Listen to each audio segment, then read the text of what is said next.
Welcome to the JB Media Digital Drop-In.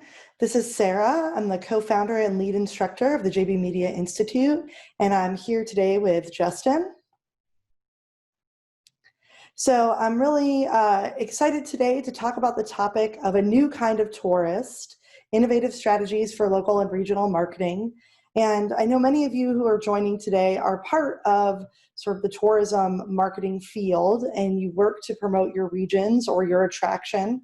Some of you are actually business owners who are targeting both locals and visitors when it comes to your business. And I know some of you are even just students in our program that come every month to learn more about digital marketing. So a few housekeeping things today. One, please feel free to drop any questions in the Q&A feature, and I'll be monitoring that throughout and making sure that we answer them during the call. We'll also have some time at the end. Feel free also, if you'd like to chat in things, and I'll be monitoring the chat as well. But the Q&A feature will make sure that we check that and we get to your questions. Also, you will all receive a copy of the slide decks from today, as well as a copy of the recording tomorrow. So don't feel like you have to write everything down or remember everything that we say today. You'll be able to go back over it and explore it yourself. So like I said, for those of you who don't know me, my name is Sarah Benoit. I'm the co-founder and lead instructor of the JB Media Institute. I'm also president of Creative Original. And so I've been managing websites and building websites for the last 17 years. So my work has spanned in a number of different areas of tourism marketing, from working on websites and maintaining them all the way up to handling advertising campaigns and things like that. So like I said, if you have questions about all sorts of different aspects of tourism marketing today, I want to invite you to share those with Justin and I. So I want to go through a few things that I have been really observing and monitoring and watching over the last few months that are sort of my tips right now for anybody who is navigating all of the changes that we're seeing in the tourism marketing world. So as most of you can see, if you look at the poll, many of us are living in areas or regions where the tourism market has slowed quite a bit in 2020. But before we started, one of the things I was saying to a few people who joined early is that I still believe there's a lot of opportunities to move forward and to still grow your region's brand and to help the businesses and organizations based in your region to do well. So my first suggestion is to really listen to the local community. I think in the current climate of things, we're really finding that we need to reconnect into the people that are close by, the businesses that are close by, and we need to make sure that, we're looking at how we build some resiliency for when things slow down like this. Expedia did a great 2020 summer travel report, and I think some of the trends we could have already predicted, but it's basically that there's a lot more road trips going on, there's a lot more domestic stays this summer. So when it comes to hotel searches in the US, especially 85% of them in June, we're essentially looking at how people could stay right here in our own country and still get away in some respect. A lot of people are also doing last minute getaways. So, they're not planning necessarily months in advance. They're actually kind of right in that last week or two deciding to go on a trip. And they're doing everything from day trips to week-long trips. So I think with all, again, the different changes that have been going on in the country, we see people aren't planning as far ahead. They're waiting until they feel comfortable or waiting to see what's going on. And then, of course, the demand for staycations is on the rise. So locals in your area or your city, your county, they're not traveling as much, right? So they're spending more time at home connecting in with the attractions and the restaurants and the things that they can do right, quote unquote, in their backyard. So again, I think all of this was pretty predictable, but I think we want to see this as an opportunity to really connect with the locals in our region in a deeper way, to continue building those relationships, and to remember that when we connect with the residents of our area, they're actually connected to a lot of people that they know and love. And so those people can also become our customers, right? So a lot of times you'll see that the only people that are making a trip in to see some folks are their family members, their very close friends, people that they haven't seen in the last few months that they really want to connect with.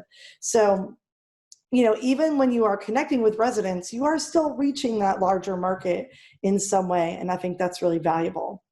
I wanted to give an example of a company here in Asheville I think has been doing a great job of really listening to their customers, and that's Lezoom Tours. If you live in Western North Carolina, you're probably familiar with them. But one example of what they've been doing to create this sort of real feedback loop is using their social media. So here you can see they've posted on Facebook in June. We can't run tours right now, but we'd love to hear your favorite memory. And then essentially they've got over 50 comments on this one post. So this post was getting seen pretty well because of all that conversation and storytelling.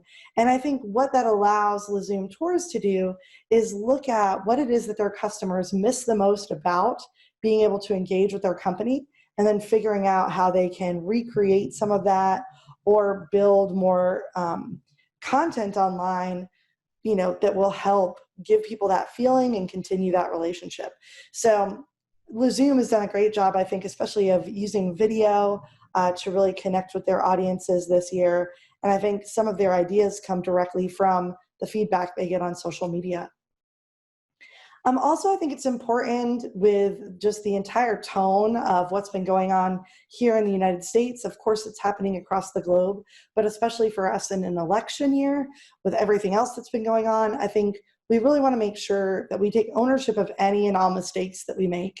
And I think these mistakes can be on any level. It can be as much as you forgot to update a listing, so your hours were wrong and somebody's upset because they didn't know, when you were open or if the hours had changed, all the way up to if your brand is commenting on anything related to the current political climate.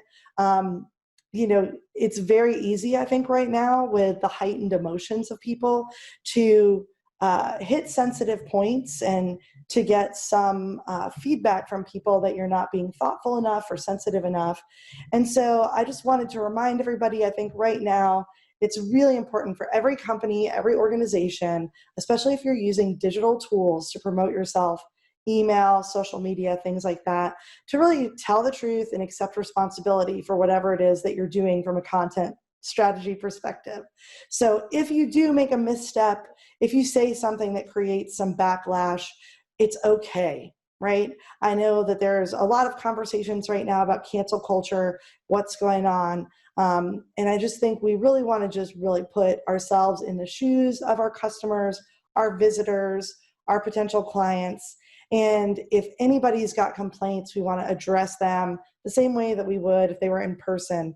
And again, this is something I always recommend, but I think we're having to take a little bit more responsibility for this as companies nowadays. So EvanX did a great guide on social media marketing. They usually put this out and they've updated it for 2020, but I loved that one of their big pieces that they wove into their suggestions was really being open and transparent. And if any mistakes are made, don't hide from it, right? Just stand in your integrity as a brand, answer the questions as you can, apologize if you need to, do whatever it is that you need to do to allow people the space to have some heightened feelings, because a lot of people right now, I think, are under stress. Things are changing. Things are unexpected. You can't predict what's going to be happening in a month or two. And so I'm really, taking that place of compassion, even when I'm at work marketing, that it's okay if people aren't happy with things. We just want to work it out with them. And like I said, be as transparent and open as possible. And always, like I say, if we're talking about people that are unproductive and crazy, ranting, saying awful things, those kind of people, sometimes we need to block them or remove them. And I still think that's an acceptable choice. But I do think as brands, when we're out there right now interacting with the public in whatever way we are, we really do want to make sure that if there's any balls that get dropped or comments that get made that aren't, that are misinterpreted, we just want to face it kind of head up front and not shy away. In relationship to really listening to your community and listening to what people are sort of doing and saying in your region, I think that sort of leads us to the next thing, which is be what visitors want or need in the moment. So again, because of all those heightened emotions, I think we're discovering almost every week new ways that we can help serve the people that we want to connect with. So, with a lot of the different clients that I'm working with, we really are able to harness kind of these moments where we can see, oh, people have never really given us any indication they want us to kind of talk about this or connect with them on this level, but we can see they want to have that conversation. Let's adjust our strategy and have that conversation and connect. And I think this is really about being willing to adapt and put the people that you want to connect with first. Again, whether they're tourists or residents, thinking from their perspective, standing in their shoes. Think with Google has been tracking a lot about different behaviors and different strategies that people are using in marketing over the last few months as all these different things have rolled out. And I really appreciated their comments on staying agile to be relevant in the moment. And so this is where I think as marketers, we've always wanted to listen, especially in tourism marketing.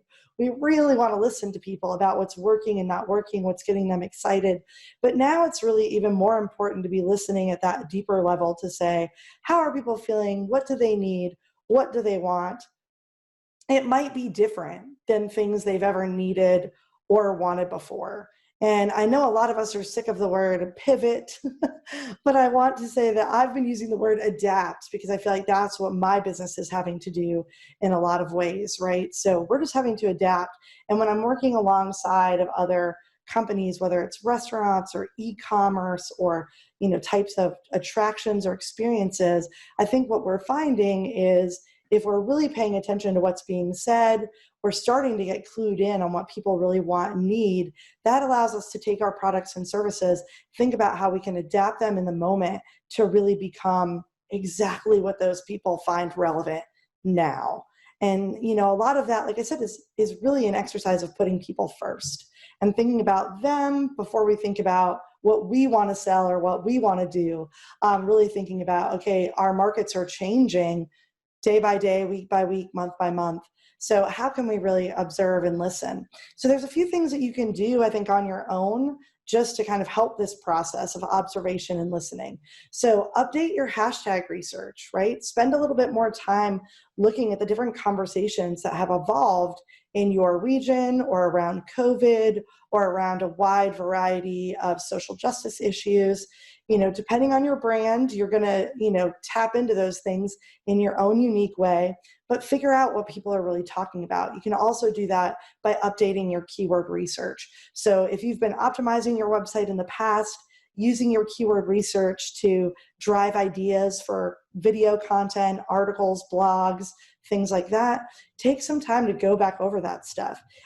Here, when you get the slides, if you click on this link right here, that's a great article from Think with Google again about a new hashtag trend that has really emerged in 2020. It was a hashtag being used before, but it's blown up over the last few months. So those are the kind of things we're really paying attention to again, infuse some creativity and relevance into what we're doing.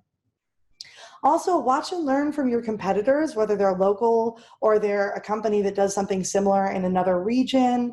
If it's another city or town or region that you respect, watch how they're doing things. But pay attention. Take a little bit of time every week to look at how other folks are navigating. Look at the things that you feel good about. Look at the things that you don't feel good about. Make note of those things. I think we've been learning a lot, especially in Facebook and Instagram advertising, from watching what other advertisers are doing. You can also send surveys and connect with any email lists that you have. So I work with a nonprofit. We recently sent a survey called The State of Our Hearts and Minds. And it was a great way to find out from people what's motivating them right now, what's difficult for them, so that we could start designing some events for our organization that would really, again, meet people where they're at. And then keep up with the industry and regional trends. So make sure if you've got newsletters or things that you normally kind of have on the back burner to pay attention to, I'm really moving those things up front for myself so that I have the ability to keep up with what's happening. And again, that allows me to adapt and to really be standing in my customer's shoes as much as I can by listening again through that process. I also think if you're a physical brick and mortar, you're obviously struggling with how you can, reset the experience for people in some way. So you need to get creative with your indoor and outdoor spaces. again, how this looks is going to be different depending on where you're located, what size of space you had, what type of service you're offering, or products or whatever it is, whether you're retail, restaurants, a spa, a brewery. All of these things are going to have different pieces that you have to navigate, different variables. But they have been some really creative things here in Asheville, again, that I really like. Sunny Point Cafe and Vinny's Neighborhood Italian, these two businesses right here, I have noticed over the last few months what a big effort they've put into building their outdoor spaces, basically taking over their own parking lots to create spaces for people. And, so far they are two restaurants that I can see are still driving revenue, and they are still being very responsible. They've had no outbreaks of COVID that I know of, and they're really making good connections with the community so that they can pay their staff and do different things they want to do, while also, like I said, giving people an experience, that they can choose what they want to do, whether it's order out, sit at a picnic table. And then we have a restaurant here in town named Bouchon Asheville. I'm really interested to see how things go with them. They redid the interior of their restaurant. Each of their tables is now kind of glassed in. You can see their post about putting medical grade air purifiers into their restaurant. Again, it was a big investment, but for them, they felt like if they reduce the numbers, they do some different things, since they don't have a big outdoor space to use, that might allow them to continue moving forward. So I think we have to, again, that word adapt, we have to adapt and we have to innovate. So maybe we haven't thought about things before. We start to feel stuck of like, what am I going to do with this situation? How are we going to fix this? And so I just want to encourage everyone, especially if you're in a leadership position in a tourism region, to really talk about that innovative piece, for people not to get too stuck in how they've done things, and to really let that creativity flow, look at what other people are doing, and see if there's a way that the community can come together and help businesses make these changes that'll be really valuable. And then finally, you want to initiate and maintain conversations. So of course, as most of you know, I often say conversation is king, especially in social media. It's really important, to have that back and forth. If you want to get more exposure in the algorithms on social media, that back and forth is really valuable. And so the top level of engagement to me is really comments back and forth. I recently worked with somebody who works for Facebook, and he was saying that in Facebook's algorithm, the number one thing that they really are looking for is not just comments, but comments on comments. So those threads where, you post something, somebody comments, and then other people comment on that one statement, that they see that as like real high levels of engagement. So I think we just want to be thinking about that conversation. How do we inspire that? How do we get people to engage with us and interact with us in that way? So work together as a community. Justin talks a lot about partnership marketing and the strength there. I think, regional businesses, companies, organizations, even if you're just in similar industries, not even in the same region, you really can partner together to create stronger, more impactful, more exciting content. So you can be interviewing each other, you can be sharing each other's content, you can be creating videos back and forth about different things, and basically telling each other's networks, right, about what the other one is doing. And I think those types of things are always valuable, but I think they have become even more valuable right now. And in the tourism world, we know a lot of times businesses do come together to work, as one to promote their area and what makes it special. I also think you want to be extra responsive to comments and mentions and shares right now. So you want to be aware that people might have a lot of questions about what they can and can't do, what's open and what's not open. You want to pay attention to those things and get to them as quickly as possible. You want to make sure everything is accurate, obviously, on all of your listings, your social media, your website. But really, when people are talking about your brand, it's such a huge favor that they do for you. So if you have time to put into those responses, then I would do that as much as possible. And then I think video, of course, video is always a plus, but I think video is something everybody should be using at this point as innovatively as possible, because it can make the engagement really go up and make it easier for people to understand what's going on. And not just videos that you pre-record, but things like Facebook and Instagram stories, live streaming on YouTube or Facebook or Instagram. I think all of these things are going to be really valuable going forward to telling the story of, your region, your attraction, your business, and engaging both people who are localized, but also people who are, potentially going to be traveling down the road if they're not traveling right now. So I want to turn it over to Justin. And again, if you have any questions specifically you'd like us to answer, feel free to drop it in the Q&A, and we'll have time for that in just a little bit.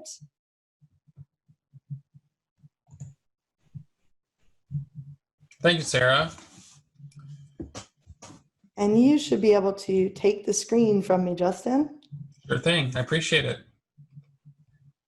All right, everyone. So I have created some slides as well for a few ideas that I wanted to bring forth. And I did want to mention, I'm aware that different areas of the country are experiencing this differently. So, that was clear from the poll as well, but not everyone. So these ideas that I'm going to share are not applicable to everyone.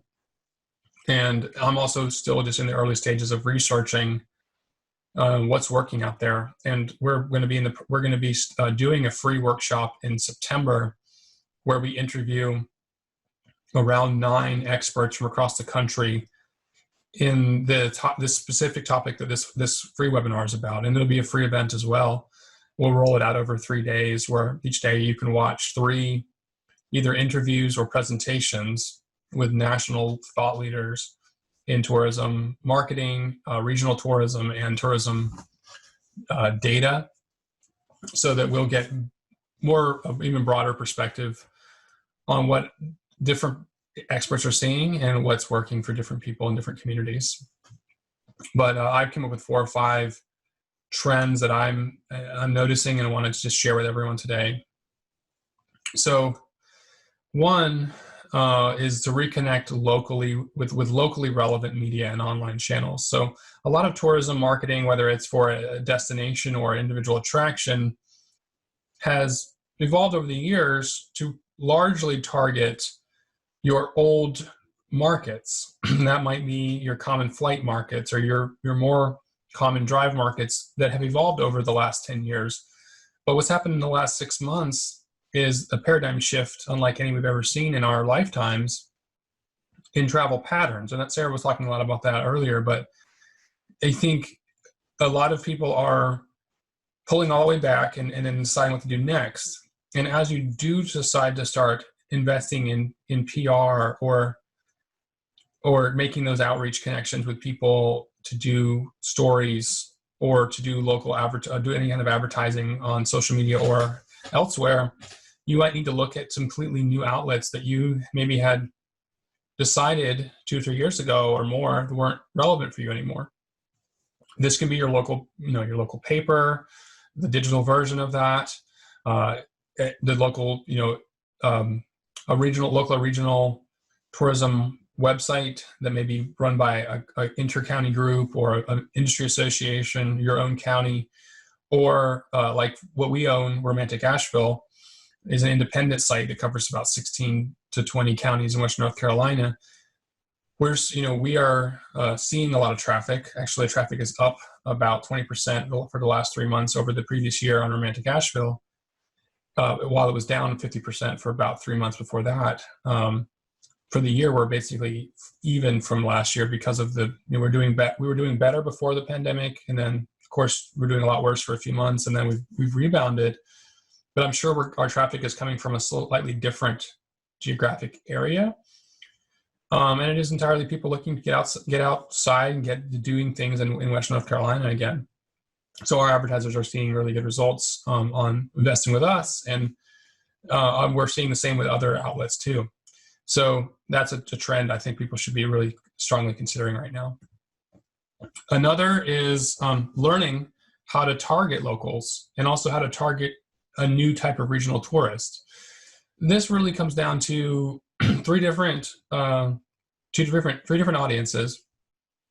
And what I'm mostly talking about here is Facebook. We've taught classes in the past about specifically how to target locals or people who are in your community while they're there. And that's what we consider a targeted tourist on social media advertising at the time that they are in your community. And what Sarah, that really is relevant for what Sarah was saying, which is short-term decision-making around travel. So if people are just kind of traveling for a few hours from their home, kind of more spur of the moment even, you may not have a chance to really impact their decisions before they get to your community. But as long as they've traveled at least 100 miles to get there, you can target them in a special way on Facebook by targeting people. It's called people currently in there's a couple different ways you can do it. You can do people currently local, which includes locals and tourists, or people visiting, which is people whose home Facebook knows is more than 100 miles away, but whose most recent geolocation was inside your target area. So those people are what we consider the day visitors.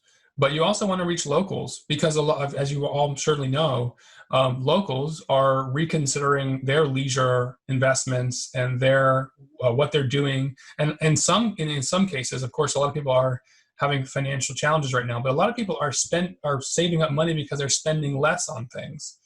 They're not traveling as much, and there are other things other like kind of ongoing entertainment expenses are down for some people, and they want to spend that money probably locally. They want to spend that money going out to a local attraction that's safe, and you can target them in different ways. They may have been not even part of your targeting before, but now you can use advertising to let them know what you're doing that's new and different, or engage them to check you out. Maybe in the past they may have only come and visited you when they had friends or family in town as part of a vacation that they were helping curate for someone else. Now they may be thinking, we need to get out of the house and let's go back to our favorite spots locally. I know that's certainly something we're doing. So that's you can target them just by people who live nearby. And then you want to when you think about who you're targeting, with your saved audiences for social advertising, you're obviously going to want to adjust those. We've done so much tourism marketing in the past where we picked, okay, what are the 10 cities you have the most flights from?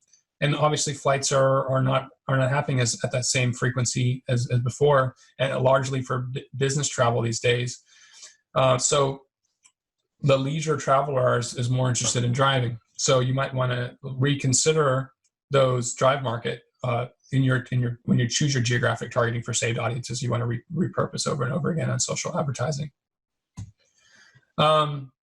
And then, of course, the next 2 or 3 slides, this slide and the last slide are related, but obviously you have to change. Most organizations and businesses have to change what they offer. And I know it's different for everyone. I know that music venues and theaters there's not a lot that they can do right now. I know in some places bars can't even operate right now. But if you're in an area, if you're in a business model or you're supporting businesses that have more options, then what's most important is that people observe and learn from what other people are doing. And what I'm going to share on the last slide is some of my observations of what's working within Romantic Asheville. What types of businesses are doing really well right now? Which types of businesses are investing in even more advertising because they're seeing a boom? And there aren't very many categories in tourism that are seeing a boom right now, but there are a few. And some businesses can add those.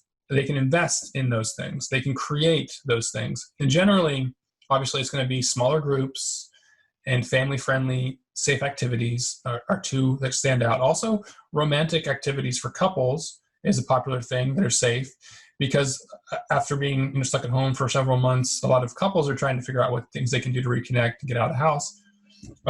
So that is a important thing to consider. Hold on a sec. I got to just turn my phone off. Sorry about that. Make sure that turned down. So the next slide is get your Google Maps and local SEO game up. So obviously this topic and the one about Facebook targeting and how to target people, we can have a whole 30-minute, 45-minute, or even hour-long class on these things. And we will include more more class material on these in our longer events we're doing in September and November and March. We're doing bigger trainings for tourism where we'll have full classes on these subjects. In the meantime, I just wanted to put it on people's radar. I imagine it is on a lot of people's radar that this is important right now. But when people are, whether it's locals or day visitors or the new drive market tourists are coming in, they're going to be looking on their mobile phone for information. They're going to want it to be up to date. They're going to be looking, they're maybe selecting what comes up first. This has always been the case for tourism, but I just think it's a good time to revisit this if it's something you've neglected because you always had enough business before, and now you're feeling like you need to do everything possible to capture every potential customer. So this requires a mixture of things.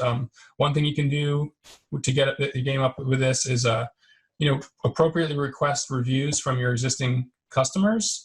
There's different rules within different platforms about how you need to ask for those reviews and what's allowed.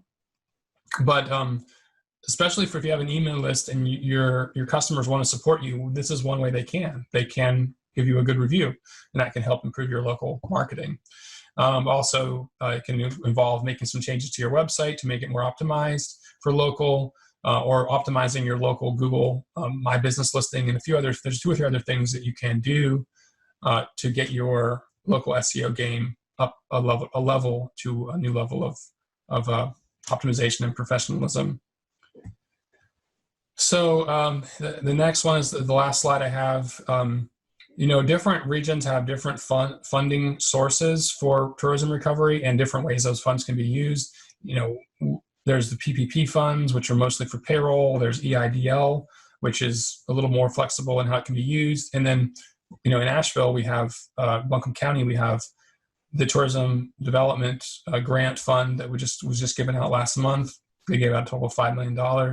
In North Carolina, there's the Rapid Recovery Loan program through the Golden Leaf Foundation, which the state funded significantly a couple months ago. Those funds, most of those funds are in the $25,000 to $50,000 range for most businesses. EIDL can go a little higher. If you can, obviously use those for operating expenses and everything, but you might want to consider investing some of those funds in a part of your adjustment or pivot strategy. So some of the things we're seeing that are holding up well, that we're seeing from Romantic Asheville, which partners are doing a lot of reinvestment or improving their listings. One is glamping, camping, and RV and tiny home rentals. So including also vacation rentals, but this is just like the more affordable way to get into that market. If you have a venue or a place where you can position one of these options, you can add campsites, you can add glamping, potentially you can rent an RV or tiny home and then sublet it out to your customers for a fairly low startup cost compared to buying or building a rental property or a cabin. So that's an option for a lot of people to consider. Picnics, picnic services are getting more popular. People like looking for organizations and companies that offer curated picnic baskets, support picking out the right location. These can be good for all different types of travel: romantic getaways, family travel, engagement travel, for people who looking to get engaged. Picnic baskets and picnic locations and having good spots for picnic, good photo spots for picnics are good. Elopements are on the rise, of course, because weddings are so challenging right now in most places. So having an elopement location, providing concierge services for elopements are really relevant right now. There obviously the businesses that just do that, have been doing that for years, are seeing an uptick in business right now. I know a couple local elopement companies have been doing like 10 or more a week of these. And in the Western North Carolina region, I have a friend who's a photographer who was running between 2 or 3 in the same day recently, in different scenic spots across Western North Carolina to capture the photography for the elopement. Photo tours, safe outdoor or photo tours can be good. The challenge with photo tours obviously is transporting together the tourists and the tour guide, but with the right safety procedures and the right vehicle, it's doable. Or you can have it where you drive separately together and show up at different spots and do photography. And then I'm also interested, because I want this to be, a place for us to learn from each other.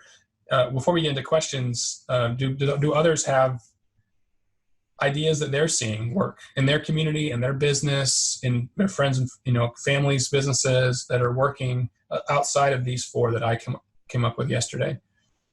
Yeah, and Justin, I wanted to say that Jenny had dropped in the chat that the local winery in her region is doing well. They've done free delivery within 20 miles, and they Hmm. have a large outdoor lawn, so they're doing socially distant concerts Nice. on the lawn. Probably picnics, maybe even elopements, that kind of multiple things. They could even throw up a glamping site if they had the resources.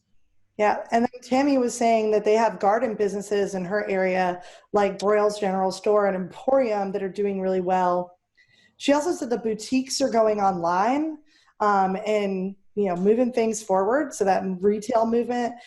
She mentioned that Facebook Lives are getting really popular with some of the online retailers. Hmm. That is something I've seen as well. That if you've got products that you need to move and you were able to set, you already had an online e-commerce set up, or you've set that up in the last few months, really going out and using video to connect with the customers and show them what you have in stock can make a huge difference.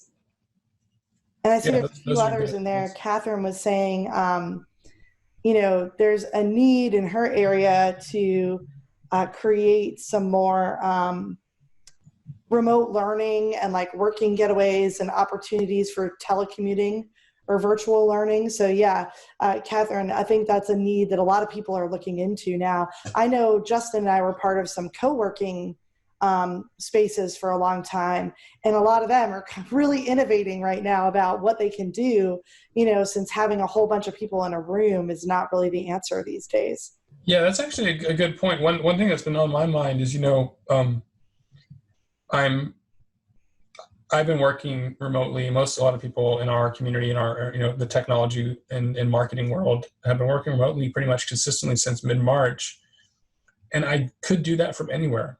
Um, Anywhere in the U.S. would probably be feasible for me to work. So if my wife and family, we wanted to take a trip, I could work part of the time while I'm there, and we could take maybe a longer stay if we felt safe, and it had a place where we could do enough safe experiences together to work. But I would need to have fast internet, probably a printer would be nice, and a nice place, comfortable place to work. So those rental properties, especially that have those things built in, are going to be good. And making sure that the rentals have good Wi-Fi and a comfortable place to work would help increase the length of stay, I think, and what type of traveler could be there.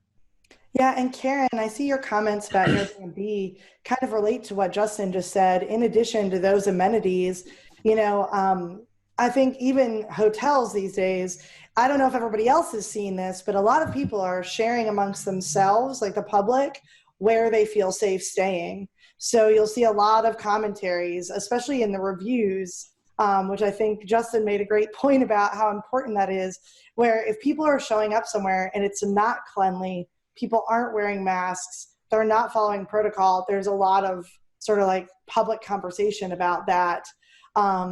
So I think, just being very transparent, like I said, with what your protocols are, how you're doing things, people want to know. And you, like, again, they're going to talk about it after they have the experience. So you have to be comfortable standing by whatever your protocols are. You want to be comfortable that you're going to probably have to answer for them if people question them, and they'll question them quite publicly. Jenny, I love your idea about creating a Spotify playlist for travelers. There's a restaurant here in Asheville that I recently went to take my partner, to get my partner some food for her birthday, and it's a place called Chai Pani. One of the things that I loved is, since you can't be in their restaurant, when you order out and pick it up, they give you a little card. The card has a very nice thank you from their staff for choosing them, and then you flip it over and it has their Bollywood Spotify playlist that they usually play in the restaurant. So we could set up our porch, open up all the food, and then put on this Bollywood playlist that we would normally be listening to if we were in the restaurant. So I think that's a great idea, because it's sort of like giving customers a chance to have that ambiance in some way, even if they can't have it like normal. Yeah, and I see Tammy again talking about Facebook Lives. I've just seen a lot of success with those this year. Yeah, and Jenny, yeah, you work at a visitors bureau, so yeah, then like the having playlists, having little things like that. It seems like such a small thing, but then you can see a lot of people respond to that type of stuff. And then Lisa, I see that you guys have a local hotel that's offering a staycation package with a gas card, a gift card for a local sushi restaurant. Yeah, so that's something too we've seen here in Asheville. I know some folks in town who started a website called Asheville Strong. It's a really awesome website you can go to find out how to get gift certificates for a number of local businesses here in town. It's actually exploded over the last few months. And we've seen some businesses really have their supporters turn out for them to support them and uh, to pay for things like that, right? To figure out how they can still show up for their local businesses. So we've got a few questions that I want to cover. The first one I just wanted to mention came from Kay, and she was asking during your presentation, Justin, what do you think about billboards since more people are doing car vacations? I will say that my one thing about doing billboards is just I'm a big fan of having easy to remember vanity URLs, giving people like a web page to go to if they drive by and see something. I don't always think it makes sense to put social media up there or things like that, but if you have like a really easy to remember website or landing page that they can go to get information, I think you just want to make sure the billboard gives them a clear action that's easy to remember off the top of their head if they're driving. I agree with that. Billboards, I mean, I do know, well, I definitely know that I'm hearing more local restaurants and other businesses advertising on radio and billboard, and I've seen them on their billboards too. I'm not actually doing that much driving around town, but I've heard from other people, my advertising salespeople for Romantic Asheville have been saying that. And billboards are usually relatively expensive choices. And I do feel to some degree that targeted social ads might be a better investment for a lot of businesses if you compare the two options. But if you're appropriately located very close to a high traffic road and you can use it to just direct people to you, effectively it can work. And based on how competitive the rates are where you are too, that's a big factor for whether or not billboards make sense. So a few other questions. I'm coming from Chris. My company is a retail furniture store that draws some traffic from tourists. We're just looking for ways to leverage the tourists coming into our city. So Chris, of course, that's a pretty big question because there's so many ways you could leverage it.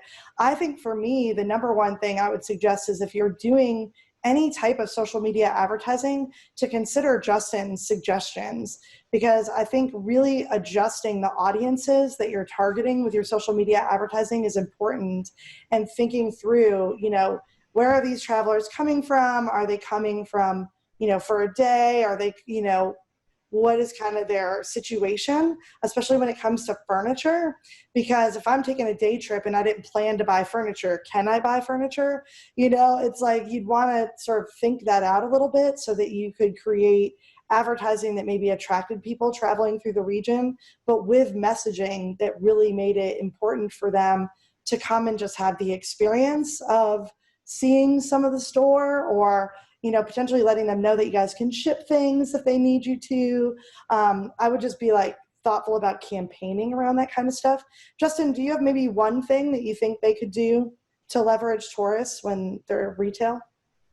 No, not really. I think that what you're saying makes sense. I think video ads and Facebook targeting to people who are in town that are really current is like explaining the safety, how the safety procedures are, and maybe doing like a short virtual tour.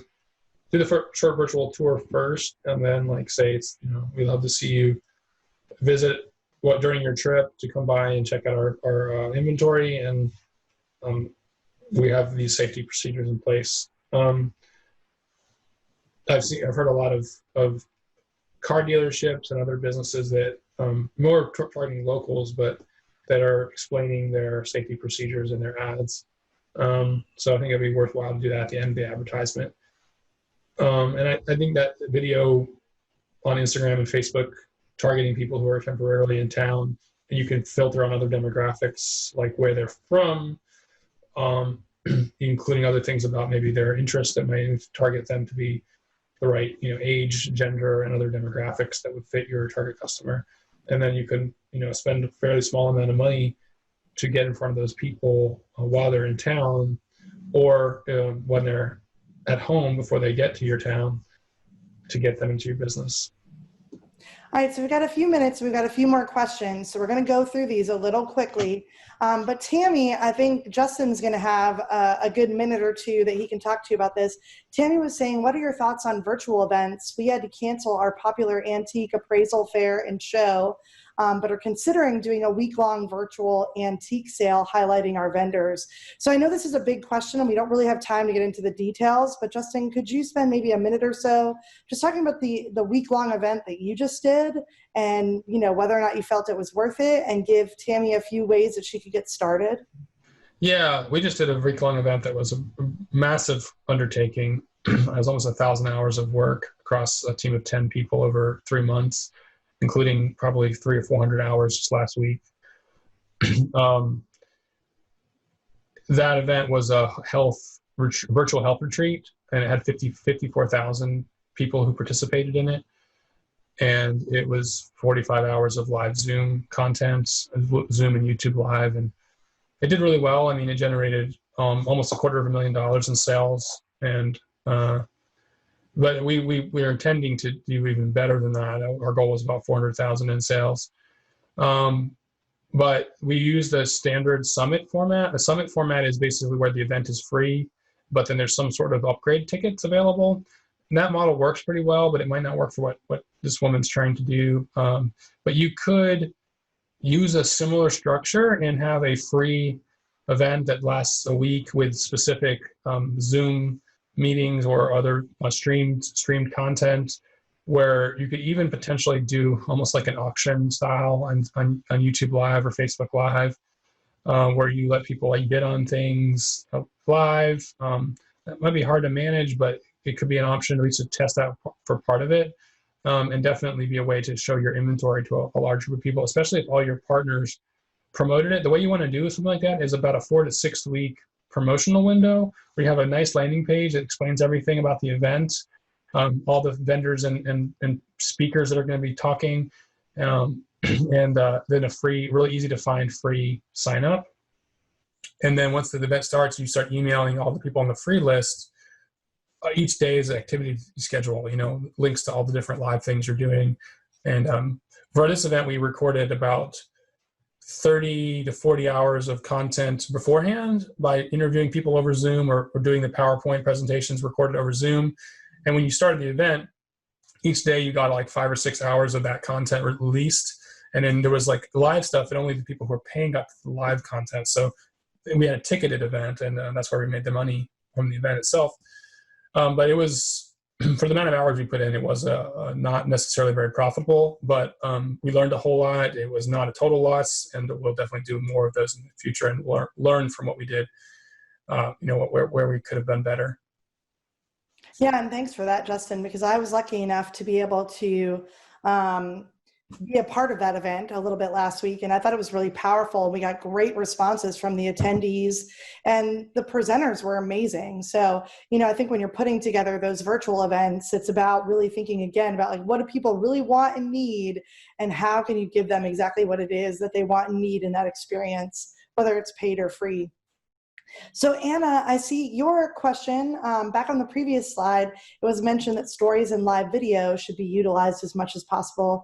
I've had success getting stories viewed by younger demographics, ages 20 to 39, but more difficulty above that age range. Any suggestions? Do you think this platform will grow for all ages with time? So I think pretty much what you're seeing, Anna, is pretty typical. I think 45 and under are the vast majority of people that are paying attention to Instagram stories, Facebook stories, Snapchat stories. I definitely think, over time, we're going to see some of those types of platforms grow with the older markets.